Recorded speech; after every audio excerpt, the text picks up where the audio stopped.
Remember the days when Apple would beat expectations and generate impressive margins and sell products that everyone wanted to buy and grow in China and be on the verge of a new category? Well, yesterday Apple had results, and unfortunately the company is beating expectations and generating impressive margins and growing in China and on the verge of cracking a new category, and its shares are undervalued. So, what?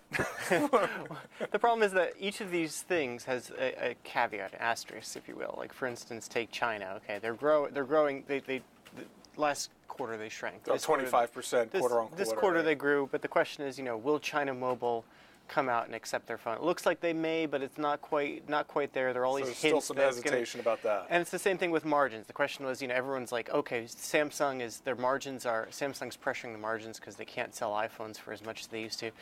And, investors looked at this report and said, okay, margins are stable, and going into the holiday quarter, they're going to be stable again. There was even an interesting new wrinkle in this one, in that initially people thought margins were coming down again, but then on the call, Tim Cook decided to explain there's some new accounting. He explained, because what they're doing is, because they're giving away the software now, they're holding back they're deferring part of the revenue.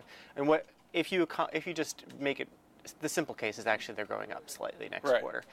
You saw these again and again. Every time there was something positive, there was just like an asterisk. For instance, they came out with their strongest hint yet that a new product's coming. They said, he was pretty bold. He said, new product in a category we're not in right now. Yeah, exactly. Which obviously means a new item.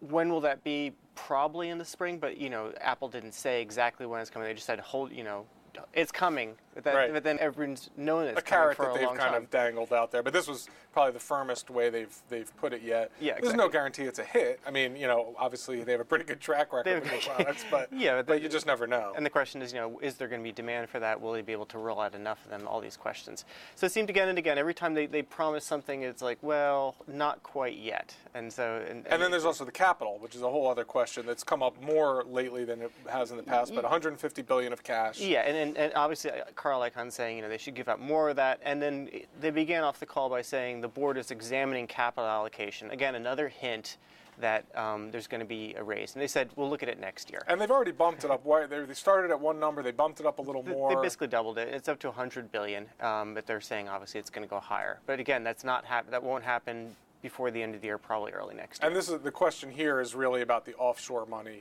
outside the United States. And there was another asterisk here they said, well, basically all of our cash we make domestically is going towards already paying it back.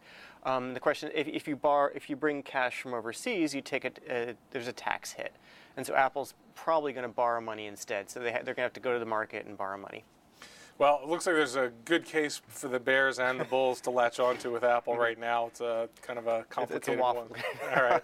We'll leave it there, and we'll be back with more breaking views tomorrow.